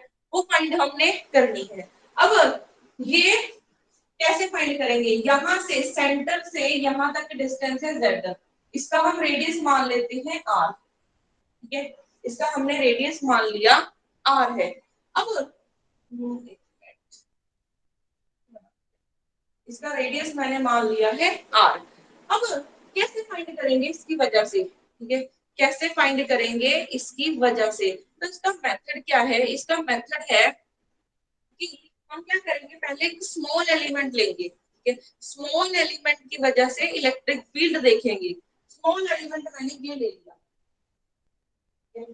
स्मॉल एलिमेंट मैंने ये ले लिया, स्मॉल एलिमेंट की वजह से मीन स्मॉल चार्ज की वजह से मैंने पी पॉइंट पे इलेक्ट्रिक फील्ड देखी। अब मैं क्या करूंगी, क्योंकि ये क्या है, एक वायर है, ठीक है, फिर मैं पूरी वायर पे इंटीग्रेशन कर दूंगी, ठीक है। हमारा मेथड क्या रहेगा कि पहले मैं स्मॉल एलिमेंट के लिए इलेक्ट्रिक फील्ड फाइंड करूंगी, फिर क्या कर दूंगी, इंटीग्रेशन कर दूंगी, ठीक है। अब यहाँ पे हमारे पास देखो ये एक पॉजिटिव चार्ज है, ठीक है, जब फिर पॉजिटिव चार्ज है इस रिंग के ऊपर मान लो पॉजिटिव चार्ज डेंसिटी है, इस रिंग के ऊपर क्या है, पॉजिटिव चार्ज डेंसिटी है, ठीक है। अब रिंग को पहली चीज, रिंग को देखने, रिंग क्या है, रिंग बनी कैसे है, ठीक है, रिंग के अंदर तो कुछ भी नहीं है, सिर्फ क्या है, राउंड बाउंड्री पे चार्ज पड़ा है या फिर बाउंड्री पे मटेरियल लगा हुआ है, ठीक है। मींस ये एक वायर थी, वायर को मैंने, वायर ये वायर है, ये वायर को मैंने ऐसे ज्वाइन कर दिया तो क्या बन गई, रिंग बन गई। तो ये एक लाइन एलिमेंट की तरह ही काम आएगा, ठीक है। यहाँ पे जब भी हम लिखा करेंगे तो लाइन चार्ज डेंसिटी की ही बात करेंगे, सरफेस की बात नहीं करेंगे। क्यों नहीं करेंगे, अंदर तो कुछ है ही नहीं, अंदर तो खाली पड़ा है, ठीक है। अब क्योंकि ये एक लाइन पे बनी हुई है, ठीक है। अब एक और चीज मैंने क्या बोलने वाली थी, हाँ, हमने क्या माना है कि स्मॉल एलिमेंट माना है। अब पॉजिटिव चार्ज है इस रिंग पे, अगर पॉजिटिव चार्ज है तो उसकी फील्ड लाइन बाहर की तरफ निकलेगी, तो पी पॉइंट पे फील्ड लाइन ऐसे जाएगी, पी पॉइंट पे फील्ड लाइंस ऐसे जाएगी। अब ये जो फील्ड लाइन है ना, इसके साथ एंगल बना रही है थीटा, इसके साथ एंगल बना रही है थीटा, यहाँ से जो फील्ड निकली है उसको मान देते हैं ई। ये ऊपर ऊपर दिख रहा है आप लोगों को, यस मैम।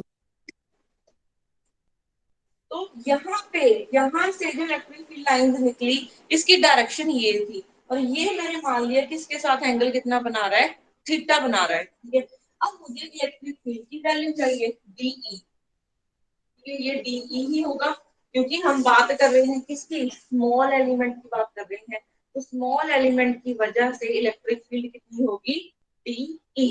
अब डीई होगी किसके इक्वल, डीई होगी किसके इक्वल, इलेक्ट्रिक फील्ड की वैल्यू बताओ जल्दी से कितनी होती है, इलेक्ट्रिक फील्ड की वैल्यू बताओ।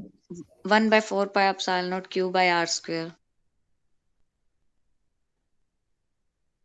अब हम बात करेंगे यहाँ पे डी क्यू की, डी क्यू की करेंगे ना, क्योंकि स्मॉल एलिमेंट है, टोटल चार्ज क्यू है, तो यहाँ पे क्या आएगा, डी क्यू आएगा। अब हमने किया है, क्योंकि ये एक लाइन है, जो चार्ज है वो एक लाइन पे डिस्ट्रीब्यूट है ना, उस लाइन को हमने ज्वाइन कर दिया तो रिंग बन गई। तो अगर लाइन चार्ज डिस्ट्रीब्यूशन की बात कर रहे हैं तो यहाँ पे मैं लैम्डा को क्या लिख सकती हूँ, D Q by D X, ठीक है। यहाँ पे इसकी हम लेंथ मान लेते हैं एक्स, मीन्स जो ये स्मॉल एलिमेंट है ना, इसकी लेंथ कितनी है, dx, तो ये मान ली मैंने, तो यहाँ से dq आ जाएगा लैम्डा इंटू dx, तो ये बना lambda into dx by 4 pi epsilon naught r। अब ये r क्या होता है, r होता है चार्ज से उस पॉइंट तक का डिस्टेंस, जहाँ पे हम देख रहे हैं, तो ये बन गया हमारा r। r की वैल्यू बताओ मुझे क्या होगी, यहाँ पे पाइथागोरस थ्योरम लगा सकते हैं, यस तो r की वैल्यू क्या बनेगी, r की root value, Z square plus are square. Yes ये बनेगी, ठीक है, root Z square plus are square क्या बनने वाली है, r की वैल्यू। अब हमारे पास ये निकला है स्मॉल एलिमेंट की वजह से, ये आई है वैल्यू इस स्मॉल एलिमेंट की वजह से, ठीक है।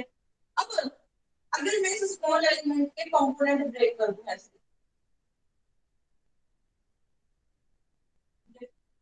ये कंपोनेंट है, ये अगर एंगल थीटा है तो कौन से वाला एंगल थीटा बनने वाला है? ये वाला एंगल थीटा बनेगा, यही वाला बनेगा, या फिर कोई और बनेगा? वही बनेगा मैम, अपोजिट इक्वल यही होते हैं ना। यही बनेगा। तो हमारे पास अगर ये थीटा है तो ये थीटा है, तो ये वाला कंपोनेंट हो गया डी कॉस ऑफ थीटा और ये कंपोनेंट हो गया डी साइन ऑफ थीटा। ठीक है, अब ऐसे ही आप देखो, अगर मैं इस तरफ से ले रही हूँ, अगर मैंने एलिमेंट ये लिया होता तो इलेक्ट्रिक फील्ड ऐसे जाती,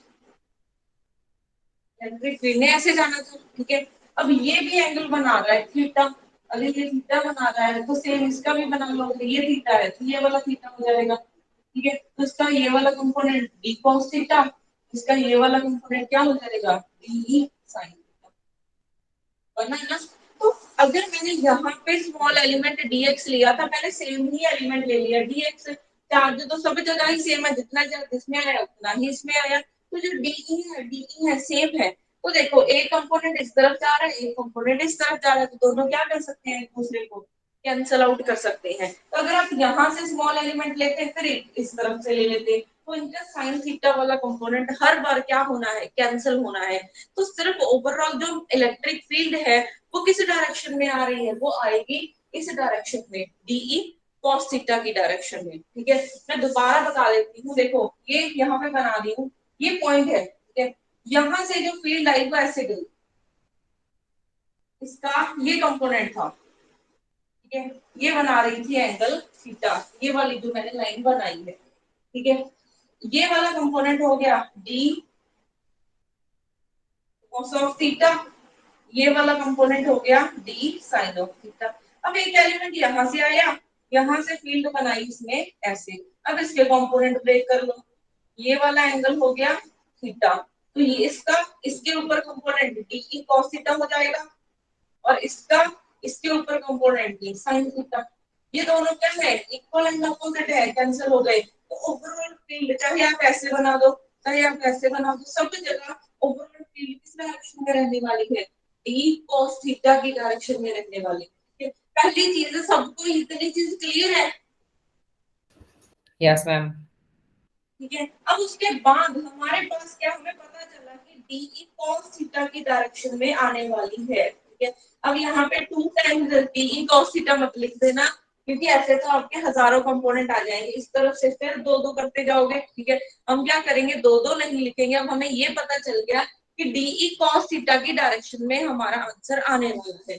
तो जो टोटल इलेक्ट्रिक फील्ड है वो क्या होगी, हम इंटीग्रेशन कर देंगे। इंटीग्रेशन मींस ये पूरी लाइन को कवर कर देंगे, साथ में क्या लिखेंगे, डीई कॉस ऑफ थीटा।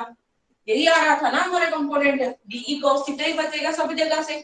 अब सबको कवर करना है तो ये सारा क्या इंटीग्रेट कर दिया हमने। अब डीई की वैल्यू अभी लिखी है lambda DX 4 pi epsilon naught, R की वैल्यू सब्स्टिट्यूट कर दो, Z square plus are square, root है वो 2 के साथ कैंसिल आउट हो जाएगा, इनटू कॉस ऑफ थीटा। अब कॉस ऑफ थीटा की क्या वैल्यू हम इस ट्रायंगल से निकाल सकते हैं, कॉस ऑफ थीटा की वैल्यू क्या मैं इस ट्रायंगल से निकाल सकती हूँ। कॉस थीटा की वैल्यू आ जाएगी बेस कितना है z by h, z square plus are square, ये बना। तो यहाँ पे कॉस थीटा की वैल्यू आई z, नीचे बना z square plus are square. इन दोनों को कंबाइन करो, इसकी पावर 1 है इसकी 1/2 है, तो 3/2 हो जाएगी।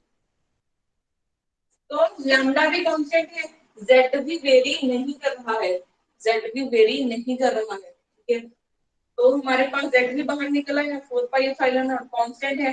अब इसमें देखो जेड भी वेरी नहीं कर रहा है क्योंकि ये फिक्स है, आर रेडियस भी वेरी नहीं करेगा, तो ये भी चीज बाहर निकल आएगी, ये बन जाएगा 3/2। इंटीग्रेशन में बचा dx, dx क्या है, टोटल लेंथ।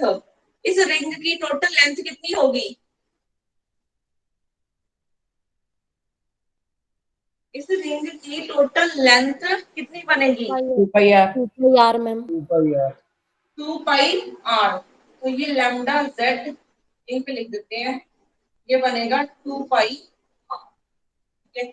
यहाँ से ये कैंसिल होके 2 बन गया, तो ये बना lambda Z into R 2 epsilon naught Z square plus are square raise to power 3/2। तो ऐसे हमारे पास एक रिंग की वजह से इलेक्ट्रिक फील्ड ये बन गई। रिंग की वजह से इलेक्ट्रिक फील्ड हमारे पास ये आ गई। ठीक है, ये वैल्यू याद रखनी है आपको, याद रखनी है, चाहे इसकी डेरिवेशन कर लो सेम ही चीज है। ठीक है, चाहे याद रख लो चाहे इसको क्या करोगे। अच्छा, उसके बाद रिंग की वजह से तो चलो मैंने आपको सिखा दी कि कैसे होगा। अगर हमने डिस्क की वजह से निकालनी हो, अगर हमने डिस्क की वजह से निकालनी हो तो कैसे निकालोगे।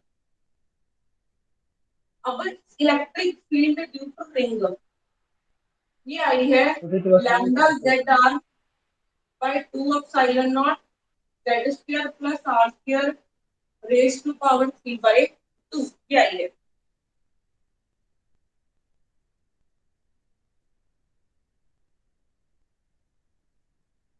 अगर हम इसको चार्ज की टर्म्स में लिखना चाहे लिख सकते हैं। अगर इसको चार्ज की टर्म्स में लिखना चाहे क्या मैं इसको लिख सकती हूँ, बताओ। यहाँ से देखो जो लैम्डा है वो क्या बनेगा, अगर मैं पूरी रिंग की बात करूँ, चार्ज पर यूनिट लेंथ। अब लेंथ टोटल रिंग की लेंथ कितनी होती है 2πr, यही होती है ना। इतनी चीज क्लियर है सबको। Yes ma'am. ठीक है, अब यही चीज मीन्स अगर मैंने इसको चार्ज की टर्म में लिखना है तो कैसे लिखूंगी, इसको मल्टीप्लाई कर दो लैम्डा इंटू 2πr। तो लैम्डा तो है बट 2πr नहीं है, इसको मल्टीप्लाई करवा लेते हैं। जो हमने काटा था नीचे 2π हो जाएगा, तो ये बना, इसको हम लिख देंगे क्यू जेड बाई, ये बना 4π epsilon naught Z square plus are square raise to power 3/2। ये याद करना इजी है, ये याद करना इजी है आर स्क्वायर। ठीक है, q z by 4π epsilon naught Z square plus are square raise to power 3/2। अब हमारे पास एक नेक्स्ट चीज आ जाती है, वो नेक्स्ट चीज क्या आती है, डिस्क। डिस्क क्या होती है, प्लेट ले लो, प्लेट है। ठीक है, एक रिंग थी जिसके अंदर सब कुछ खाली था, जैसे कड़ा चूड़ी हो गई कोई। ठीक है, अब डिस्क, डिस्क मीन्स जैसे रोटी खाते हैं ना प्लेट में, वो क्या है, डिस्क, डिस्क की तरह काम करेगी। ठीक है, कि उसके सब जगह क्या है, इनसाइड वॉल्यूम पे सब जगह क्या है, वॉल्यूम तो नहीं बोलेंगे क्योंकि 2D में है, उसके पूरे सरफेस पे चार्ज पड़ा है, पूरे सरफेस पे क्या पड़ा है, चार्ज पड़ा है। ठीक है, तो अब इसको कैसे मानोगे, पूरे सरफेस पे क्या पड़ा है, चार्ज पड़ा है। ठीक है? पूरे सरफेस पे क्या पड़ा हुआ है, चार्ज पड़ा हुआ है, तो वो बनेगा डिस्क। अब डिस्क के लिए हम निकालेंगे कैसे। ठीक है, सबसे पहली चीज, अब डिस्क के लिए लाइन एलिमेंट नहीं आएगा, लाइन चार्ज डेंसिटी नहीं आएगी। अब उसके लिए अब 2D में आ गए हैं हम, क्योंकि अब सरफेस पे भी चार्ज है। अगर सरफेस पे भी चार्ज है तो हम लैम्डा की जगह क्या लिखेंगे, कोई बता सकता है लैम्डा की जगह क्या लिखेंगे, क्या सिग्मा लिखेंगे, सिग्मा सिग्मा। ठीक है, सिग्मा लिखेंगे तो हमारे पास सिग्मा क्या हो जाएगा, चार्ज पर यूनिट एरिया। ठीक है, चार्ज पर यूनिट एरिया, तो चार्ज यहां से आ जाएगा सिग्मा इनटू एरिया। ठीक है, अब देखो इसको सॉल्व कैसे करना है, इसको सॉल्व, ये मैंने ऐसा क्यों बनाया है, अगर हम बहुत सारी रिंग्स को इकट्ठे कर दें, बहुत सारी रिंग्स को इकट्ठा कर दे तो डिस्क बन सकती है। जैसे यहाँ से स्टार्ट हो जाओ, ये बहुत सारी रिंग्स को आपने इकट्ठा करते जा रहे हो तो आपके पास क्या बन जाएगी, डिस्क। क्योंकि सब जगह क्या कर रहे हो आप, मटेरियल इकट्ठा कर रहे हो, मीन्स उसके सरफेस पे भी मटेरियल लेके आ रहे हो। तो अगर आप बहुत सारी रिंग्स को इकट्ठा कर दोगे ना तो आपके पास क्या बन जाएगी, डिस्क बन जाएगी। तो हम रिंग से ही क्या निकालेंगे, डिस्क निकालेंगे। रिंग से ही हम क्या निकालेंगे, डिस्क निकालेंगे। कैसे निकालेंगे, मान लो मैं एक रिंग की बात कर रही हूँ, ये रिंग की बात कर रही हूँ, इसका रेडियस हम मान लेते हैं स्मॉल आर, पूरे डिस्क का रेडियस है कैपिटल आर। ठीक है, इस एक रिंग का रेडियस हो गया है आर, कैपिटल आर क्या है, पूरे डिस्क का रेडियस है। तो हम क्या करेंगे, इसकी लेंथ, ठीक है, प्लस ये इतनी जो विड्थ है इसको एक्सटेंड कर देंगे, ठीक है, इसकी विड्थ को हम क्या कर देंगे, एक्सटेंड कर देंगे। मतलब कहने का मैं इस एरिया को क्या ऐसा लिख सकती हूँ, 2πr इंटू डी आर। पहली चीज, क्या मैं एरिया को ये लिख सकती हूँ 2πr इंटू डी आर? मैंने ऐसा क्यों लिखा है, मैंने ऐसा क्यों लिखा है, मैंने ऐसा, यहाँ पे भी फिर डी क्यू आना चाहिए, ये बनेगा, ठीक है। इसको आप ऐसे लिख सकते हो ना, sigma is equal to D Q by D A. तो यहाँ से डी क्यू की वैल्यू आ जाएगी सिग्मा इंटू डी ए। अब मैंने इसको ऐसा क्यों लिखा है 2πr dr, ठीक है। इसकी इंटीग्रेशन करो जल्दी से, इसकी इंटीग्रेशन करोगे तो क्या बनेगा, pi r square r square by 2, 2 के साथ 2 कैंसिल, पाई आर स्क्वायर। तो डिस्क का एरिया कितना होगा, पाई आर, क्योंकि तो रिंग एक सर्कल है ना, सर्कल का एरिया कितना होता है, पाई आर स्क्वायर। तो अगर आप इसको इंटीग्रेट कर दोगे तो आपके पास सेम ही चीज बन जाएगी, ठीक है। आपके पास क्या बनने वाला है, एरिया ही बनने वाला है, ठीक है। मींस इसको कवर करने के लिए हमने क्या किया है, इसकी विड्थ हमने मान ली है डी आर। तो हम विड्थ तक जाएंगे, ठीक है। लिमिट्स क्या लेंगे, small R to capital R, चाहे 0 से कैपिटल आर तक अगर हम ले जाएंगे तो हमारे पास पूरी की पूरी डिस्क बन जाएगी, मींस पूरी रिंग्स हमारे क्या हो जाएगी, कवर हो जाएगी, ठीक है। तो अब यहाँ पे आपने क्या करना है, ये डीई हो जाएगा, यहाँ पे डी क्यू हो जाएगा, डी क्यू की वैल्यू पुट कर दो ये वाली सिग्मा 2πr dr। अब इसकी क्या करनी है, आपने इंटीग्रेशन करनी है, सिर्फ इतना काम करोगे। एक मिनट, कोई और प्रॉब्लम बची है, इसको कंप्लीट करवा के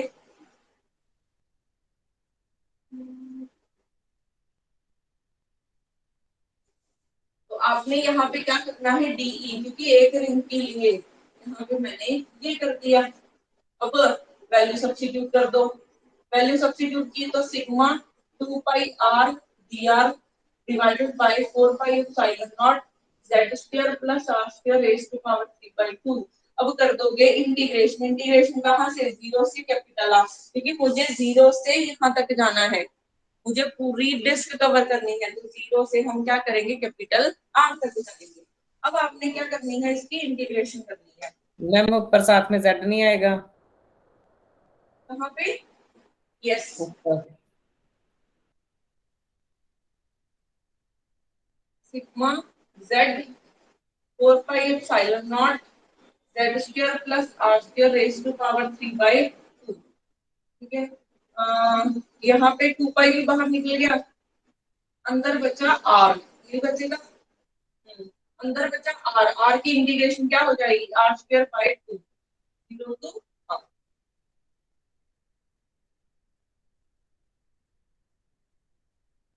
मेरे को लग रहा है कुछ गड़बड़ हो गई है।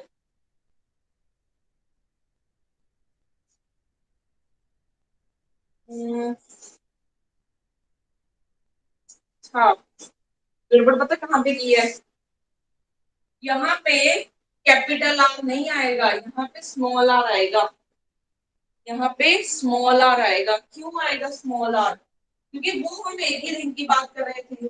अगर पहले मैं स्मॉल आर की बात करूंगी फिर कैपिटल आर तक जाऊंगी, तो पहले हम ये स्मॉल आर वाली रिंग की बात कर रहे हैं ना, तो यहाँ पे टी पॉइंट है, इसका डिस्टेंस हो गया दैट, ये एंगल बना रहा है थीटा, तो स्मॉल आर की बात हो रही है, यहाँ पे क्या आएगा, स्मॉल आर, तभी आप इंटीग्रेशन कर पाओगे, ठीक है। तो यहाँ पे आपके पास बचेगा सिग्मा। क्लियर है ये चीज, मैंने स्मॉल आर क्यों लिखी है,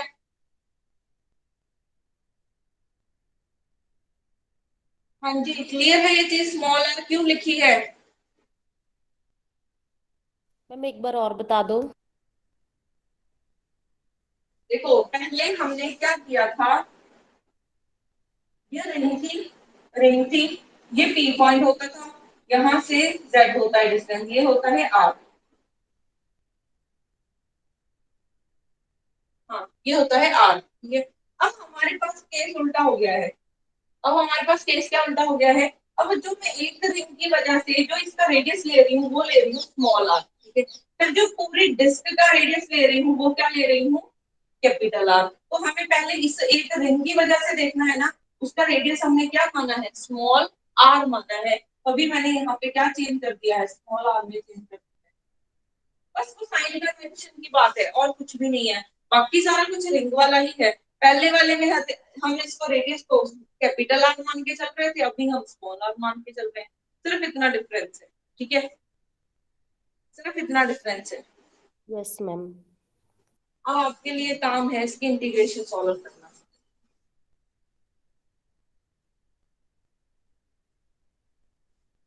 इंटीग्रेशन कैसे सॉल्व करोगे? Sigma 2 pi Z 4 pi epsilon naught, यहाँ पे R D R by R square plus Z square raise to power 3/2 0 to capital R. अब इसकी इंटीग्रेशन कैसे सॉल्व करोगे?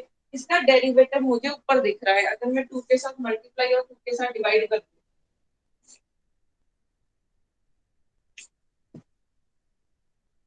अगर मैं 2 के साथ मल्टीप्लाई और 2 के साथ डिवाइड कर दूं, ठीक है, नहीं तो बनेगा इसका मैम डेरिवेटिव। है जी, ये 8 बन जाएगा बाहर, इनका ये बन वाला जाएगा। बाहर, क्या बनेगा इसका? इतनी चीज को हमने टी पुट किया, तो ये बना 1/t raise to power 3/2 0 to r dt, ठीक है, तो t -3/2 प्लस 1, ये बनेगा -1/2, यही बनेगा जब तक कुछ और बनता है। हाँ जी, मैथमेटिक्स भी कर रहे हो आप साथ में, यही बनेगी इंटीग्रेशन का, कुछ और बनेगा।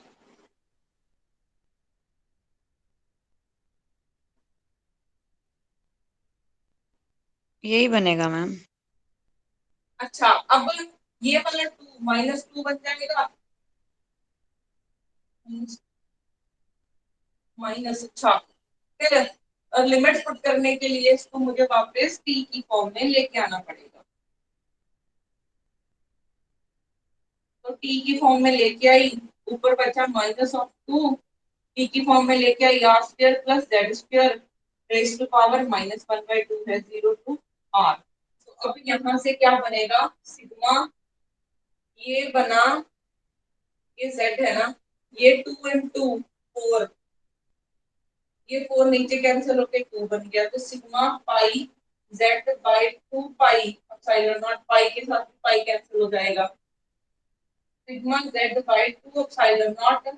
अब लिमिट्स पुट करो, ऊपर वाली लिमिट पुट की r square plus z square root, ठीक है, माइनस क्या बनेगा? z, एक माइनस आगे भी पड़ा है, इसको इंटरचेंज कर दो, sigma z by 2 epsilon naught इस तरफ दिख रहा है या फिर नहीं?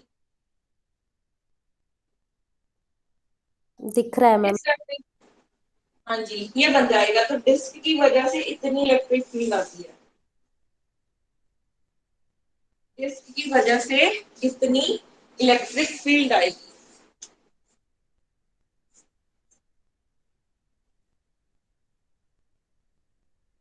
क्लियर है यहाँ तक सभी को? मैम ये -2 क्यों आया? कैसे किया यहाँ से मैम? -2, हाँ जी ये वाला कैसे ही। करते हैं? इसको ऊपर ले जाओ, हाँ जी 3/2 -1। हाँ जी, एक इंटीग्रेशन में क्या होता है, एक प्लस कर दो एक माइनस कर दो, हाँ जी तो इसको सॉल्व करो, कितना बना? -1/2, ये -1/2। ठीक ठीक है -2 ठीक। बन गया। हाँ जी ठीक है। हाँ जी, बाकी किसी को भी कोई प्रॉब्लम हो डेरिवेशन में, चाहे इसको याद रख लो चाहे डेरिवेशन कर लो, सेम ही चीज है, एक दो बार प्रैक्टिस करोगे, क्योंकि कई बार ना फॉर्मूले, क्योंकि आपके ना एंड तक जाते जाते बहुत चीजें हो जाएंगी, फिजिक्स भी है, केमिस्ट्री भी है, मैथ्स भी है, मेथड याद रखो, ठीक है, अगर आप 3-4 बार इसकी प्रैक्टिस करोगे, खुद से लिख के देखोगे, तो पेपर में सिर्फ 3-4 सेकेंड लगेंगे इसको सॉल्व करने के लिए, ठीक है, अगर बिना प्रैक्टिस के जाओगे तो लग जाएंगे 10-15 मिनट, अदरवाइज तो आपके 3-4 सेकेंड लगेंगे इसको सॉल्व करने के लिए, अगर आपने इसको खुद से 3-4 बार लिख के देखा होगा, ठीक है, तो मेरे अकॉर्डिंग आपको फॉर्मूले याद, डायरेक्ट रिजल्ट याद करने की जरूरत नहीं है, इनकी डेरिवेशन याद करो कि ये कैसे होगा, ठीक है। बाकी कल हम स्टार्ट करेंगे इलेक्ट्रोस्टैटिक, कल हम मैम यहाँ पे नीचे 4 नहीं आएगा? कहाँ पे, क्यों? जब सिग्मा, मैम जो अभी आपने स्टेप बताया था उसका नेक्स्ट स्टेप कैंसल आउट होगा मैम, 2 के साथ 8, तो 4 नहीं आएगा मैम नीचे? देखो 2 के साथ 4 आया, हाँ जी। ये एक 2 बाहर नहीं, ये एक 2 यहाँ से भी वो तो निकला है -2, -2 -2 बाहर निकला है तो 2 के साथ कुछ फिर कैंसिल हो गया, 2 बन गया। इसको खुद से एक बार कॉपी पे प्रॉपर लिख के देखो, ठीक है, आ जाएगा।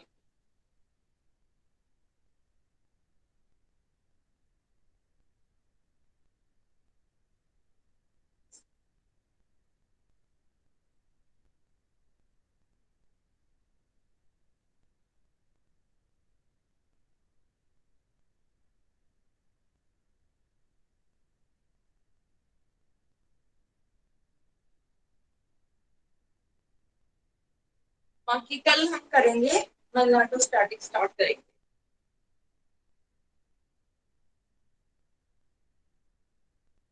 किसी का कोई डाउट हो तो पूछ सकते हो, अदरवाइज हम लीव कर जाऊंगी मैं।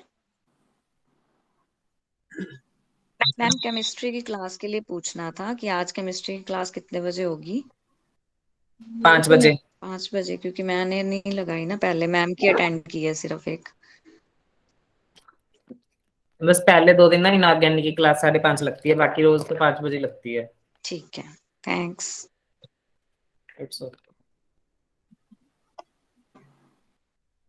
मैडम